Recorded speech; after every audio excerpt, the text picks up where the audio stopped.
So, I'm going to press the button.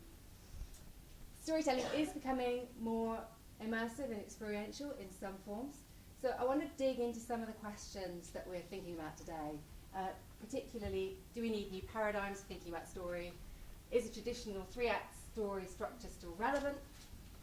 And is story still king or queen? Obviously, as far as I'm concerned, it's a queen, not a king. But just before we do that, I just want to explain how I got here. Obviously, not driving here today, but what my background is and how I've arrived at this point. So I was 9 years old when I first heard binaural sound, which is immersive sound. If anybody wants a detailed explanation, come and find me afterwards. And I was totally hooked. But it took me a little while to get back to that. I went on to work at the BBC for a long time, reporting and presenting documentaries. I put this in just to show you how incredibly glamorous my life was. But we haven't got the audio. That's the biggest landfill in the country. So that was a high point in my career. And then I went on to form my own company called Passport, which is what my original love really, which is immersive experiences, particularly immersive audio. We've done a load of stuff, Royal Collection, immersive experience about being Hurley, Tower of London, SS Great Britain, whole bunch of stuff. If you want to know any more about that, come and talk to me afterwards. So through that work and making installations for museums and tourist attractions, alongside a bit of creative consultancy, a bit of game production, I kind of was pulled more and more towards VR and XR. So then, the last 2 years, I've been a producer at the BBC's VR Hub, which created a load of award-winning pieces, including Doctor Who, The Runaway, Make Noise. Again, loads of stuff. If you want to know more about that, come and talk to me afterwards. This is a whistle-stop tour, so don't want to get you too bored by my extensive history. And then I set up an MA in Immersive Factual Storytelling at UCL back in 2017. So we're now 3 years in. We've had 3 cohorts of 30 plus students, and their work culminates in a graduate project. Last year, one of them was for the Royal Horticultural Society's Chatsworth show, which was a lot of fun. Terrible weather, but we still managed to get people sitting in headsets. And our alumni have gone on to work in all sorts of immersive companies and different related production companies. So all of that really is to say that I love stories, and pretty much everything I've ever done has been about storytelling from many different viewpoints. And that experience is now really sort of boiled down into immersive storytelling. So, do we need new paradigms thinking about storytelling? I'm going to focus specifically on, do the paradigms change if we're thinking about immersive storytelling? I used to be a total skeptic about VR. I thought it was just a fad. I've completely changed my mind. I now think it's so obvious that our future will be immersive. Why would we stick with 2D screens when we can go back to what we feel and enjoy most naturally, which is the 3D world? Headset aside, let's assume that the headsets become comfortable enough to mean that we can easily enter those worlds, but then why would you not go into 360 whenever you can? But for me, the most interesting thing about VR is almost its potential beyond entertainment as a societal tool, building our kind of understanding of the world. I think VR might have the power to shape our future. And storytelling is completely at the heart of that. So what we know, the known knowns, we definitely need a different mindset when we're thinking about immersive storytelling to if you're creating linear stories, or linear films anyway. But we're very much drawing from theatre and other media and other formats that have used these kind of concepts for ages. We're very much at the early stages, but it's just possible there might be a new direction. So I think it's kind of useful to remind us ourselves why we tell stories, because that's a fundamental way of thinking about immersive storytelling, which I think is kind of useful. So we were all sitting around the campfire, and those stories were immersive. They were reactive. They were interactive, and they would change dynamically depending on who we're talking to, and then we developed the technology to talk to lots of people at once, but we kind of lost the touch between the audience and the storyteller. And then the internet was supposed to provide us with the opportunity to make those connections again with our audience. possibly ending up with too many connections and actually baffling us with too much information. But connecting with people gives us meaning. And now we have a new way of connecting with people, which could be the future. Maybe not. Discuss. So we know that good stories give the audience a sense of emotional connection and of meaning and of validation. But this kind of storytelling, immersive storytelling, the one key element about it is where it's different-ish, because obviously there are some similarities, but where it's mostly different is that you are putting the audience at the center of the experience. And you have to be aware that they're there, even if they're not doing anything, they are part of what you're creating. So this is a kind of continuum of what the audience role can be in immersive storytelling. So let's start with the abstract, the ghost. So this is when you're just there, your presence isn't acknowledged, but you are you're in the situation. So it's the closest really to traditional film, and it's normally 360 video. So for instance, at BBC we made an experience about the Berlin Blitz, which some of you may have seen, which is pretty conventional in terms of audio-driven narrative with pictures that immerse you. I'll just show you a quick trailer. So you're present, but your presence isn't acknowledged, and you're not impacting the scene.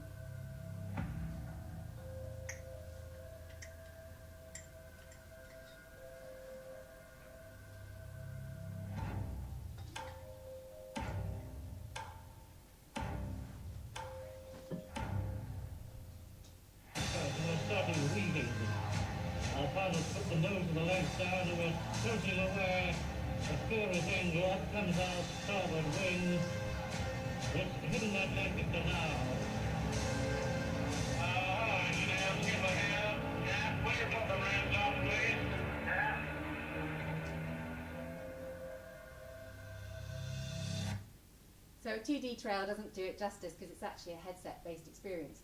But what was interesting about it is that even though you're not impacting the scene, you're just there as a ghost, the resonance it's had with the audience when we've been taking it out, and we've taken it out on a big tour of public libraries, has been extraordinary.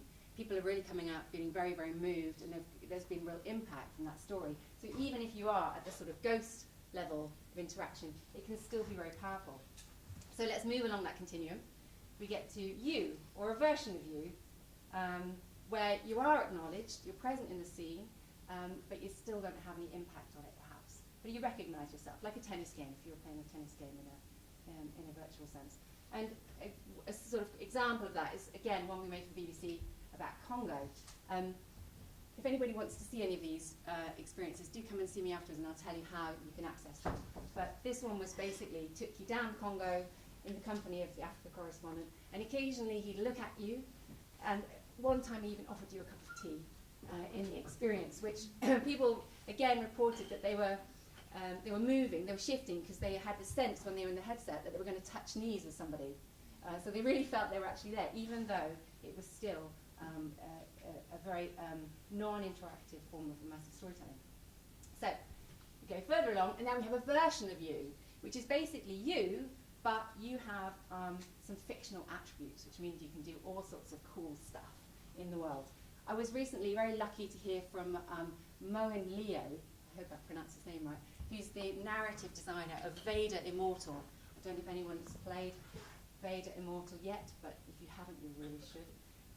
Again, I just thought I'd break the tedium of my voice with a little trailer to tease you.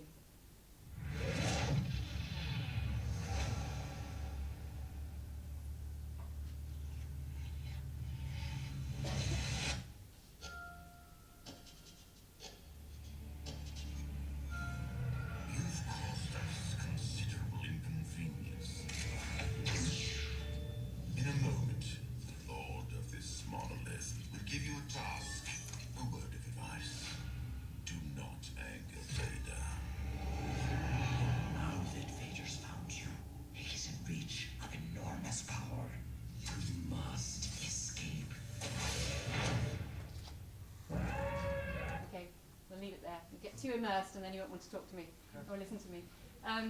So it's some really quite interesting things that that were thought about in the making of that game. And it is a game, but it's got a very strong narrative thread. One of them is that you've got these fictional attributes, and one of those is that you are really important and you're essential to Vader. And because after all, if you weren't, he'd just kill you. So constantly you have to kind of prove your worth and your value to him. And that means you've got a very direct role in that experience, which changes the dynamic in a really interesting way, I think. And then we just go right to the end of this continuum. You can be, in VR, something or someone else completely. You can be a lobster, or you can be Rebel Queen Nefertiti, which is made by a colleague of mine for Sky Interactive. And what was kind of remarkable about it is my BBC colleague came away from seeing this and said, I don't dance, and I was in that experience and I started dancing. And that, I feel, is the kind of ultimate goal you're aiming for, is when the audience yields, they give over, and they're totally in the space, and there's so much in the space they don't even realise there's a world up there, but people are watching them dancing with a headset on. And when you get into that kind of fully interactive, you're now in that world, you're no longer you, but you're maybe a version of you. There's all sorts of kind of things you need to think about and consider. So just to remind us, we know that good stories create emotional connection and meaning and validation. And interactivity, perhaps, creates the next level of audience connection. Or does it? Well, if it's good, it might do. I don't know if anyone remembers this. No. Has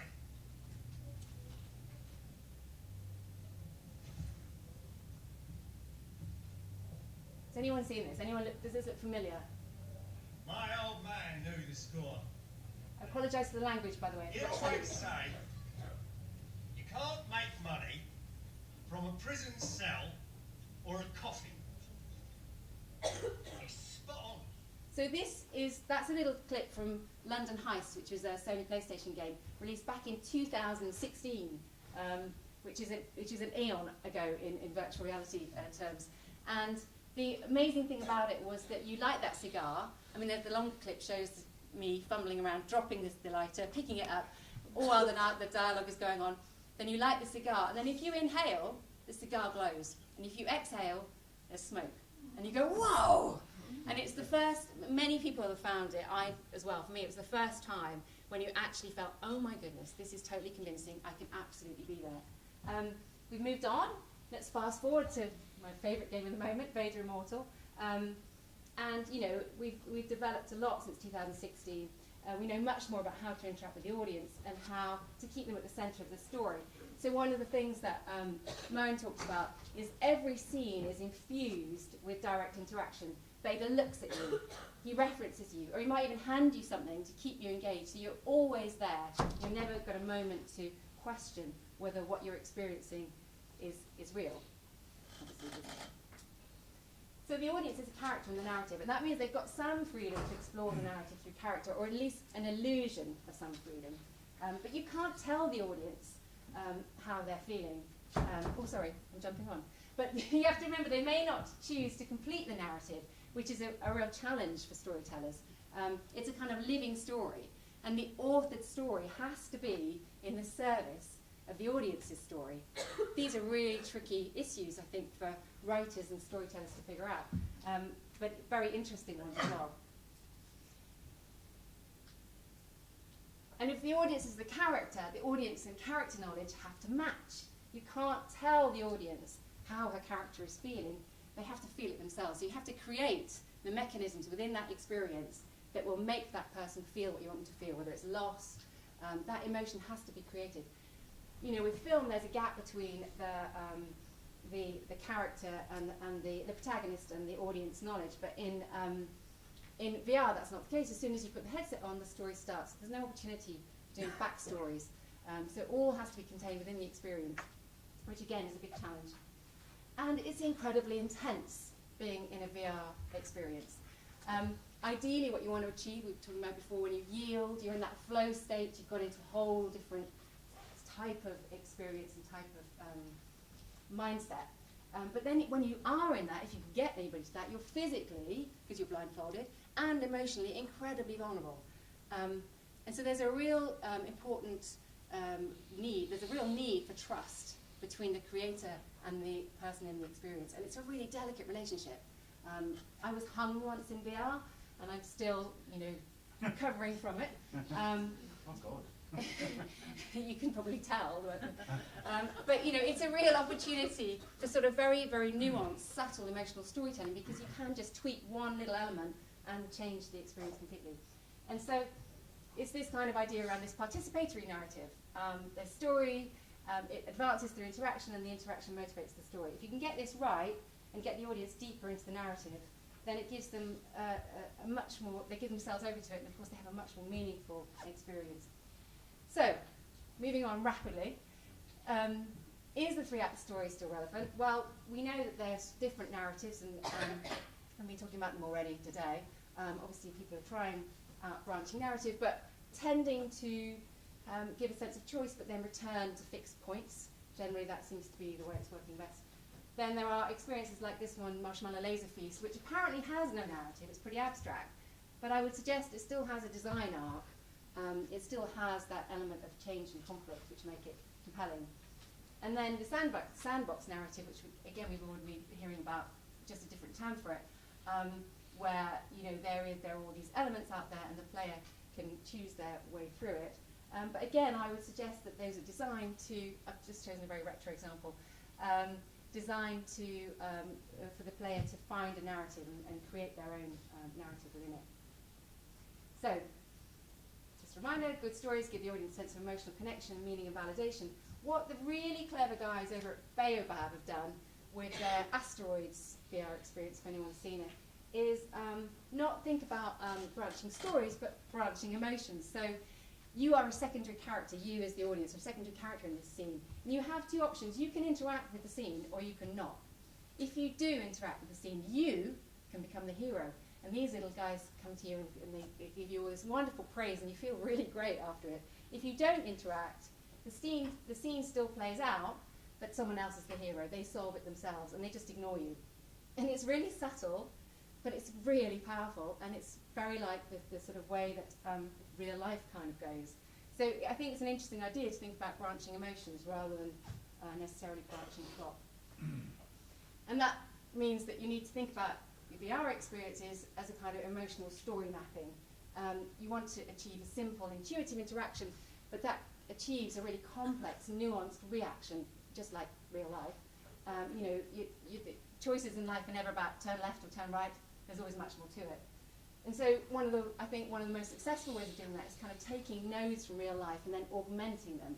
And as I say, using techniques that we already have from theatre, audio, and games, and kind of going beyond entertainment. There aren't any silos in VR. It's not, or there may not be in the future, entertainment or physics or science. They all kind of synthesize together, which I think is a real opportunity for kind of exploring how to use narratives in all different contexts, very much sort of cross-disciplinary exploration. So is story still king, queen? Yeah, story absolutely matters, always. This is a very specific example of a story being used in VR in a real-world application that I thought you might find interesting.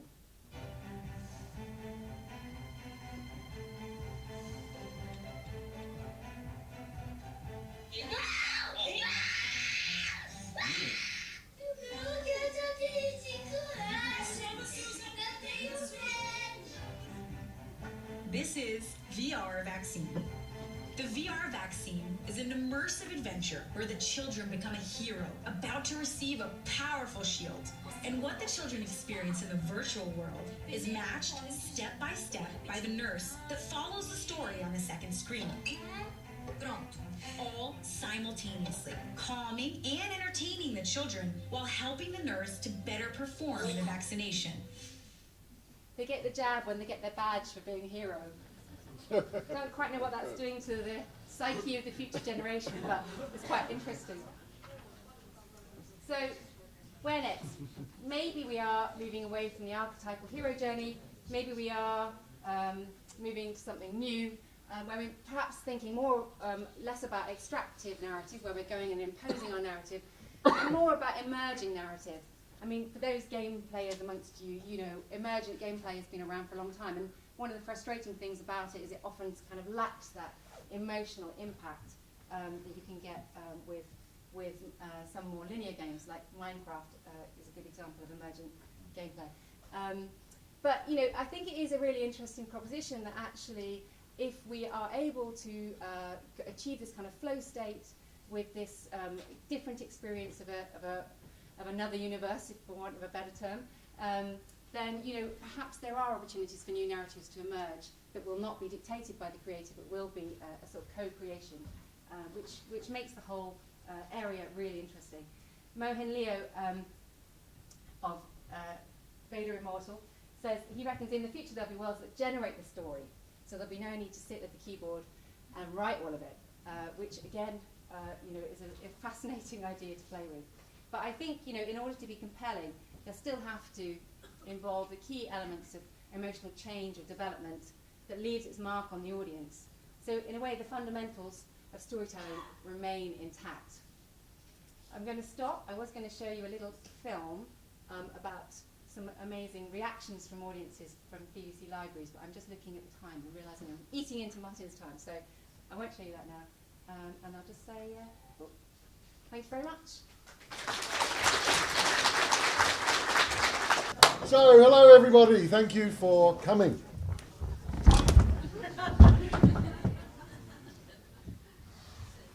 Now, imagine, I'm disappointed no one tried to. I was thinking about it. I should have done that. Imagine that I'd had a cardiac arrest. I mean, look at me, sort of, you know, podgy elder male. I'm definitely in the cardiac arrest sort of group. Exactly. Yeah, it gets more gloomy after this. By the way, you know, this is the fun bit of the stuff. So imagine I had a cardiac arrest. How many of you know what to do to save my life? What about this huge group at the back? We've got one gentleman has put his hand up. What about all you guys? They didn't teach CPR at your schools, I take it. Okay, so basically, and who's done a CPR course in the last 6 months? Okay, so now this gentleman is putting his hand up. Okay, fine. So if there's any problem, there's a gentleman sitting at the back. He's your guy. Because basically, knowledge of CPR is pathetically rare. And as a result, about 250 people will die in the UK today. And that's not just CPR, but it's the sort of top 25 causes of death where any of us could save a life if we knew simple basic skills, but most of us don't know those skills, and so the people die. And it's a worldwide problem. Huge problem in China, regardless of coronavirus. But you know, we've got this, as we've already heard this morning, we have this fantastic thing called the internet, which supposedly is a wonderful medium for teaching. So surely you could use the internet to teach these simple skills. Surely that would be interesting and useful. Well, we have tried to do it, and here's a little trailer showing you some of the things that I've been doing. Come on, breathe then. What do you do?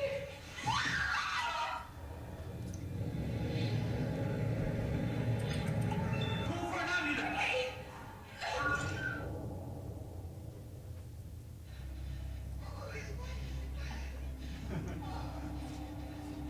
Star Wars reference? You ready, Craig? Stay.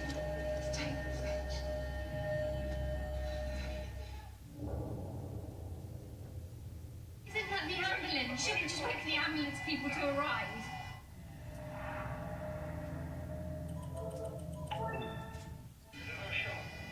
No, we can't wait.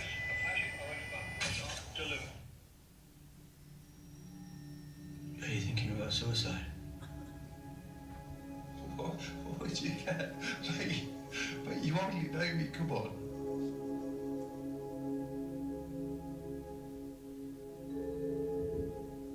Woody, are you thinking about killing yourself? I think about it all the time.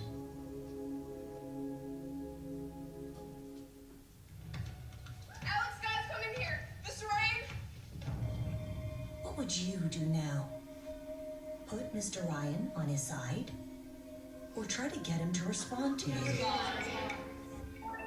Good. Mr. Ryan? Mr. Ryan, are you okay? Okay, so how many of you are under 35? Put your hands up. So, what's the most likely reason that you're going to die? Suicide. So, you saw a film there which is completely free. All those films are completely free, but please go to realtalk.film, which is an introduction about how to talk to someone who's feeling suicidal, because if you guys are under 35, that is the thing that you really need to know. And as with all these skills, there's shocking ignorance, and please go to that site, try and learn something. So, quick origin story. In 2004, I did a CPR course. It was this sort of thing, tea and biscuits, all very nice and polite. And this is what's called face-to-face training. Now, face-to-face training sucks. And talking to the paramedic who gave the talk, I started to understand this, and multiple doctors and paramedics have said the same thing since. It's extremely expensive. It's very polite, so it's completely emotionally unrealistic. It's boring and forgettable, partly because there's no story. You've just got this funny piece of plastic and you go boom, boom, boom. Then 3 months later, there's your mum on the floor, covered in vomit and broken glass, and there's no link between the crisis and the training. It's inconvenient. It takes hours to do one of these courses, even if you can find one. So that was 2004. I thought, okay, surely we can come up with a much better way to teach this stuff. Surely we could evolve story and do all sorts of kind of interesting things to help save people's lives. And, you know, saving people's lives, who is not going to want to fund that? Right? You would think. Wrong. So, by 2011, I'd managed to raise half the money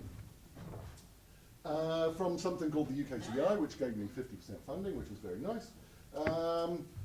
Now then I went to, we're streaming this so I can't be super explicit, but in the UK there are 2 big charities that teach emergency skills.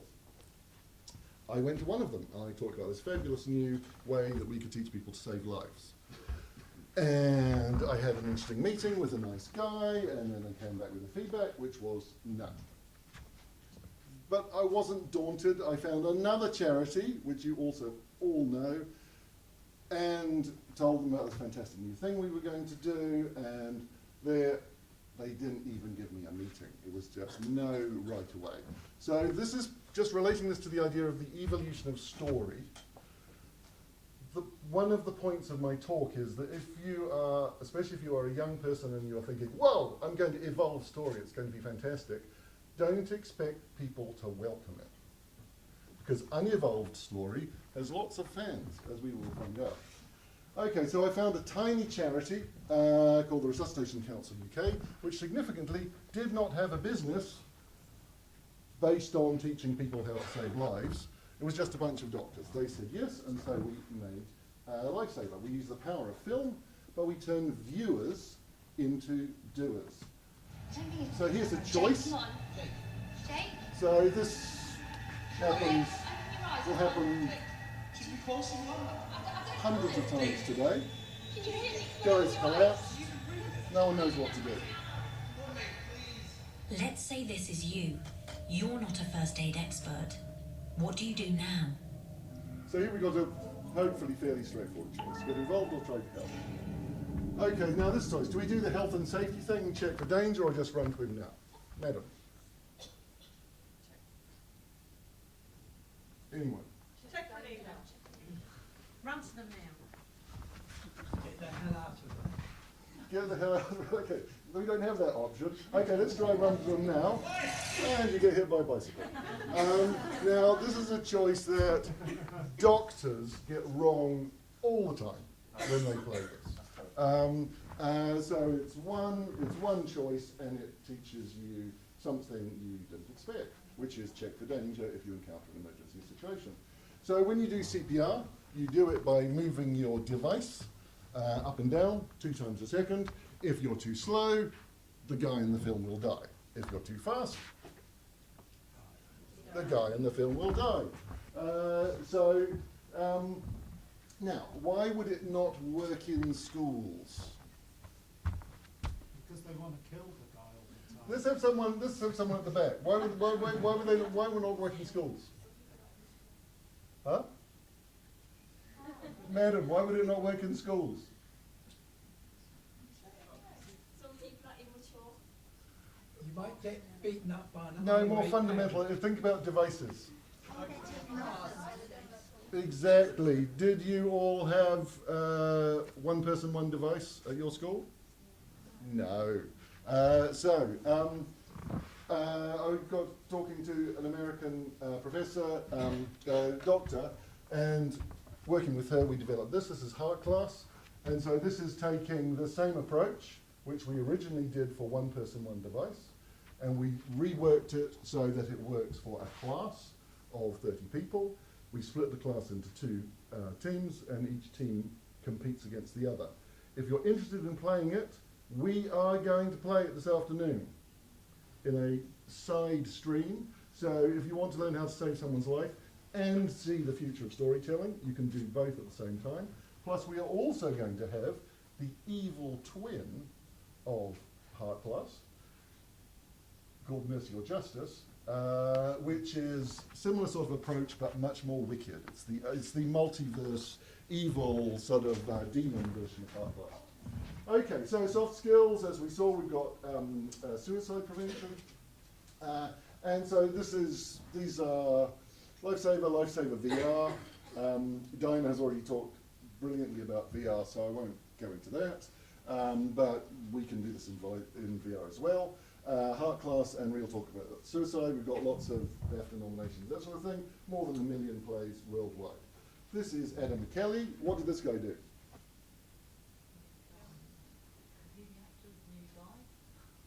No, sorry, this is a trick question. So this guy played Lifesaver a couple of years ago. 2 days later, great answer, madam. 2 days later, he was out for a jog, and the jog in front of him collapsed. He saved this guy's life purely based on what he'd learned from Lifesaver, and there are multiple examples of that.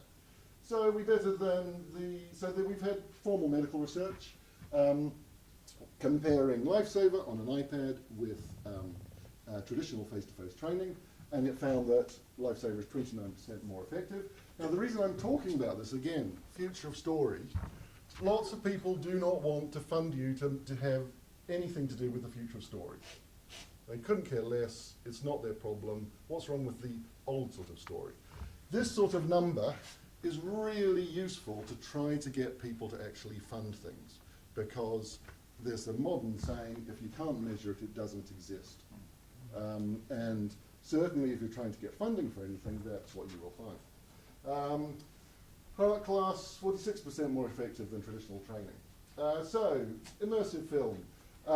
It's exciting and dramatic. Why? Because we've added a story to what was previously just a physical up, down thing. As Dinah was saying, we've got emotional engagement, and that's why people care. It's convenient. It's easy to refresh. Only takes 20 minutes to learn a life-saving skill. We simulate the emotional shock of a crisis, and we force you to make fast decisions fast. Face-to-face cannot scale.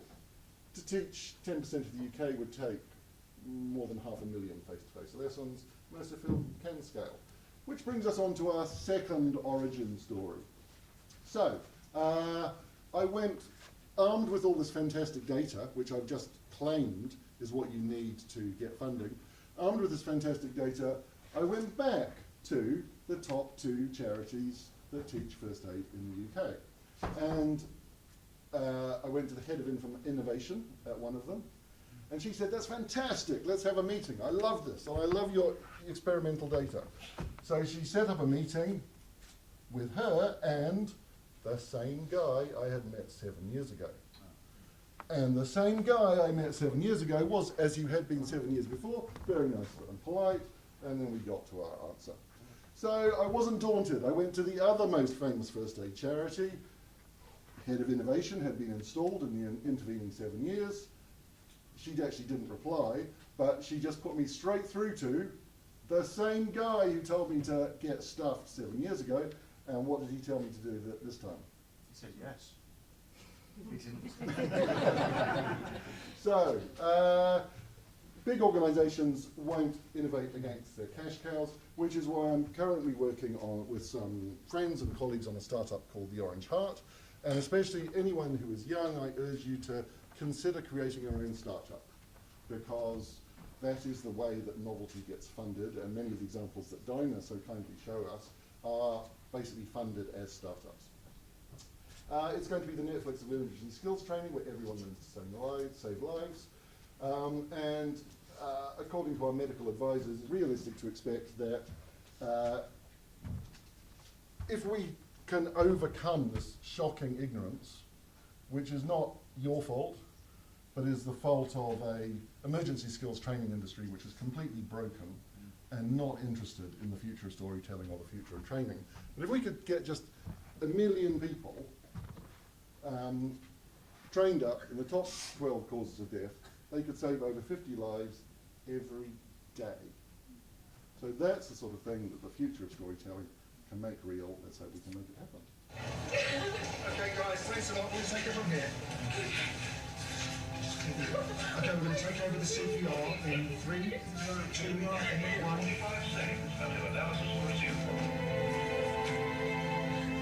Thank you so much. This is going to be great. Well done. You did a brilliant job.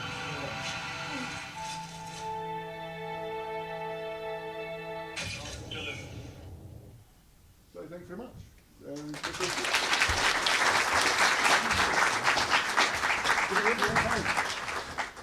think we're way over. Oh, we've got wheels. Do you want to take questions? If we've got time, Yeah, you've got time. it's This one might it's need your a cup of party. coffee. I have a question at the front. Thanks to both of you. I was disturbed by that, Martin. my work is done. I was disturbed by many things. I mean, I'm sitting here, like, I feel like I'm quite anxious after watching them. But this idea of emotion and investment is really important, what you're both saying. And that seems to be ignored by, I mean, as soon as you put emotion into it, it's like, oh, well, it's not really important, therefore. I mean, that's what's come across in my research. But what the problems you've had getting funded, Martin, and from heads of innovation, which don't seem to want to innovate, I guess. You've been speaking for what, 10, 15 minutes here? I'm sold. I bet many other people in here are sold. I don't have any money. Have you brought your checkbook? Okay, great. But Yeah. what is the resistance that you find? Is it just the story element? Let's have a no. It's the money. Since we're live streaming, I can't speculate completely openly. But put it this way: the American Heart Association makes $150 million a year out of face-to-face CPR training. Now, if you're the American Heart Association and some digital person comes in and goes, guys, I've got this fantastic new way of teaching CPR. It's faster, cheaper, and we can do it free or for next to nothing. Yeah, I get you. Yeah. What might you possibly think? That, Yes. that you're going to cut my bottom line. Yeah. Okay. That's sad. But, Can we have lots of young people at the back. I'm just wondering. We'll come to people. Always ask the people at the back. That's Right always at the back there. Sir. Is there a possibility that these like virtual reality experiences become harmful as like all these like virtual lessons are added and it becomes like visuals become more like photorealistic, it becomes a little bit too You mean psychologically? Yeah. Yeah, totally. Could you repeat the question? So the guy at the back was just saying, is there a possibility that as virtual reality becomes more sophisticated, that it could be damaging psychologically? I mean, there's some stuff around whether it's damaging now in terms of physically, but let's put that to one side. Most people say it isn't. But yeah, absolutely. And there are a lot of questions around the ethics of it all because, an experiment put small children into a VR headset in which they swam with whales. They came out and they believed they'd actually swum with whales. So this is, there's a huge opportunity there in terms of changing perceptions and affecting people's behaviour. But obviously the counter side to that is it's a massively complicated ethical thing. So yeah, there is. Is it possible that VR and immersive technology better for experiences than narratives, like swimming within whales, for example? I don't think so, but that's my personal view. I think that's always going to be better if it's got some sort of emotional connection, some sort of opportunity to change or have impact on the audience. That's sort of my observation and our experience, particularly when we work in BBC stuff. We really went for very strong narrative-driven VR. And what we then found when we've taken that out to all these libraries around the country and got really very rich data, which I can share with you the blog that details some of that, is that people really responded to it. And so it feels like, and it's very early days, but it feels like the combination of the experiential, so the kind of lateral with the linear, is where we want to be heading, because there's opportunities to really go into a new state of consciousness without wishing to sound like I'm on some nice drugs, but at the same time, have that emotional connection that you get from a story. That's a really exciting place that hopefully we'll be able to create stories in that space, and that might have a real impact, I think. I mean, I think, I just want to, I think experiences can be emotional and visceral, and I think they offer a really interesting path. So if you look at a movie, for example, like Gravity, or even 1917 recently, in a sense, the visceral and emotional is starting to eclipse the narrative in those things. Interesting point. I mean, I think that that the thing about the experiential is what we observe is people go into a headset, they have an experience, they go, wow, they come out and that's it, they walk away. Whereas if you can build that into, and I get you're absolutely, the balance has to be right, but if you can build it into something that continues to be compelling, then they're just going to come away with a more meaningful experience, I think. You had a question? I was just wondering, do you know if like VR and stuff, like do you reckon it'll ever come to the point that, have you seen that film Jumanji and stuff, where it's sucked in the video game, because I'd absolutely love that, like getting that game, like just being sucked into it, like never mind just the headset, but actually being in it. Do you reckon it would ever come back out? Well, people are experimenting a lot with haptics. There's lots of immersive theatre type things where you can be in a headset and you're seeing a cat and you reach down and there's something furry there. I've done that and it's very, very spooky. So you can imagine that you get something like that as it gets better. Again, there's major ethical issues around all of that stuff as well. But yeah, I think it's possible. Also, if I could say, I made a VR film which featured a lion biting the camera, which we shot in Africa. And I saw about 1,000 people playing this, and what you saw was that there's a huge spectrum of reaction, that you have about 5% of people are what I call super reactors, where as soon as the lion came into view, you could see them like this, and then as the lion got closer and closer, you would have to be careful that they didn't fall off the chair. And then when the lion actually bit the camera, and therefore kind of their head, they would scream, and some of them said that they had felt the tooth marks and blah, blah, blah. Okay, so that's just 5%. Then at the other end, you've got the super non-reactors, where they'll sit there, the lion comes in, they don't react, the lion walks around the camera, they don't even turn their heads. You have to say to them, look, you can still see if you turn your head. And they go like that, okay. Then most people are sort of somewhere in the middle. The other thing, not that I'm in any sense endorsing this, but the other sense is that chemical technology is sort of filling in for the problems with electronic technology, with some users, which is people taking drugs and then doing VR. And there, that sense of, I'm really, really in it, oh my God, I'm really, then it's the chemicals that are delivering that with the aid of the electronics. But you can achieve that without the chemicals. Yes. For the live streaming audience, we're not endorsing it. Yes, I'm not endorsing it. No. You have a question? Yeah. Bit background, the first international conference on fascia was in 2007 at the Harvard Medical School. Fascia is the bit of the body that joins every other bit together, and in fascia there are thousands of nerve endings feeding data to the spine, then on to the brain, and you feel emotions in the body, you do not feel it in the head. And so by shifting the, I'm looking for words.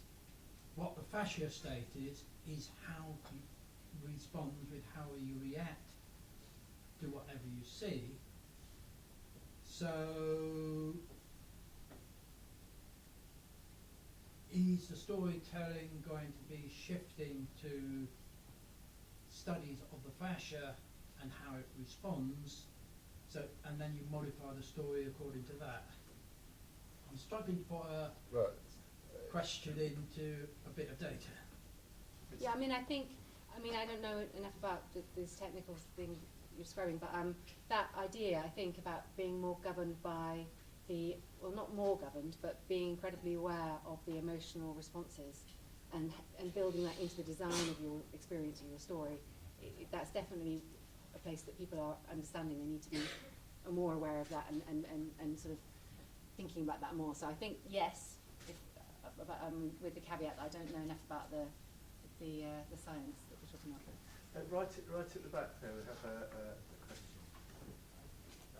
Basically, I just wanted to say there's basically an anime which is called Sword Art Online, which is concentrated on VR, but in a more developed VR.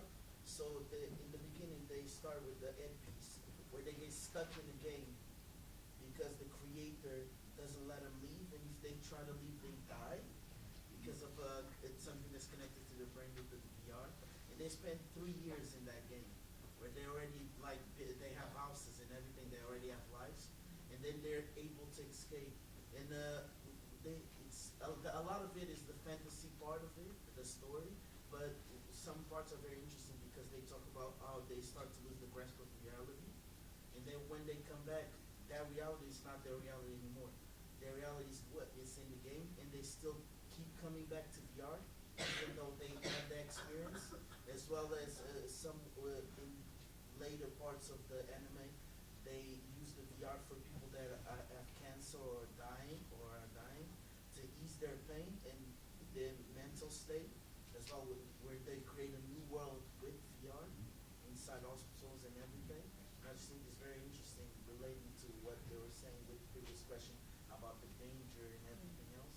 I mean, it's those kind of themes are around a lot. You know, Ready Player One obviously envisages that world where you go into your headsets and you have your alternate existence. And it is, yeah, there are some major issues around it. There are some major positives as well in terms of the way that VR is working with elderly people, dementia issues, and indeed in terms of changing perceptions.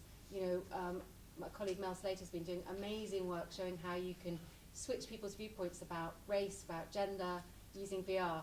But obviously the counter side to that is if you manipulate the other way, you've got a bit of an issue on your hands. Yeah. But just on your later point, Dinah showed one great example, but specifically the medical use of VR to isolate people from unpleasant surroundings or to deal with people who are dying and take them to a place that they want to be rather than a cancer ward. That's like a really strong use of VR, which is not going away. And afterwards, if you can tell me the name of the anime, please, I'd like to check that. Thank you. It's Sword Art Online. Sword Dance Online. Sword Art Online. Sword Art Online. It's Okay. on Netflix. Okay.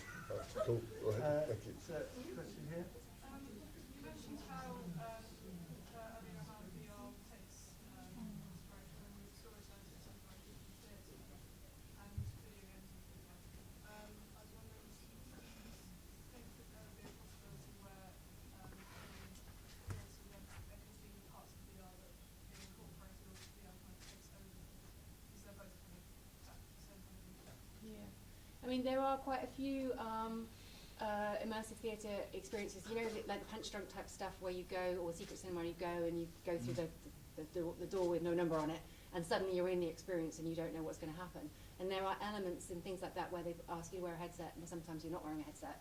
So, totally. I think the whole thing becomes more interesting in a way when the headsets are no longer this clunky piece of plastic we're sticking on our faces, and then the opportunities for merging the sort of the real, the live, the virtual become really exciting. And I think we are heading to that place. And so then definitely, and I think that's got lots of really interesting creative possibilities. To take one more question, if that's right. Can I ask this lady?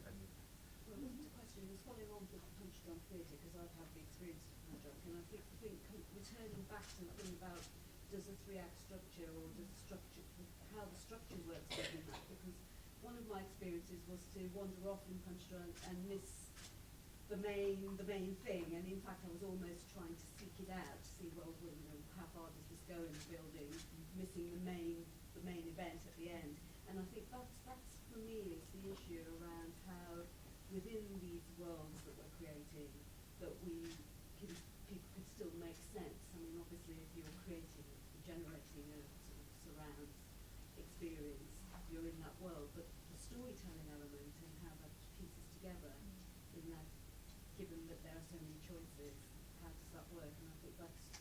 Yeah, it's a challenge, but I think there are things that people are doing because they understand about wanting to direct people's attention, you know, and there are things you can use to direct attention, you know, a bit of movement, audio.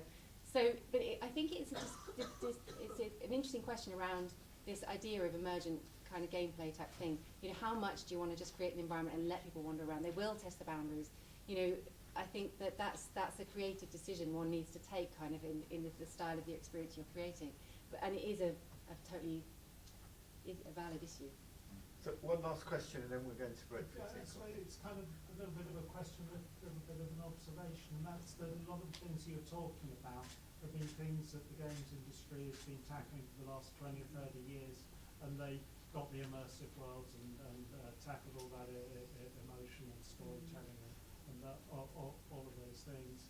To what extent do you see VR being fundamentally different? Because it seems to be tackling pretty much all the same stuff. It's just you experience it slightly differently. I mean, I've deliberately put lots of game references in there because I think it's often ignored that the games industry has done this stuff and knows a lot of this stuff, you know, and has been doing it for a long time. And there's an awful lot to be learned from that. My particular interest is in the factual storytelling, and that's what I'm kind of interested in doing, is kind of taking those experiments and those you know, learnings. I hate that word. Sorry, I shouldn't have said that. Those lessons from the game designers and game developers, and applying that to how we can use VR in a real world, in a factual context. But also those solutions, you could apply the solutions you're coming up with, either in VR or on a flat screen, or you know. So it's this kind of, there's that underlying kind of theory and so on that you're building on, and techniques that you're building on, and you happen to be delivering it in VR. But you could deliver it in traditional. Yeah, you could. It doesn't work. You lose, you know, certain aspects of it if one thing is designed for VR. But I think what I'm observing is that the kind of whole ideas around immersive experiences, and I know that word's overused, but it's difficult to find another one at the moment, are infiltrating back into our linear media.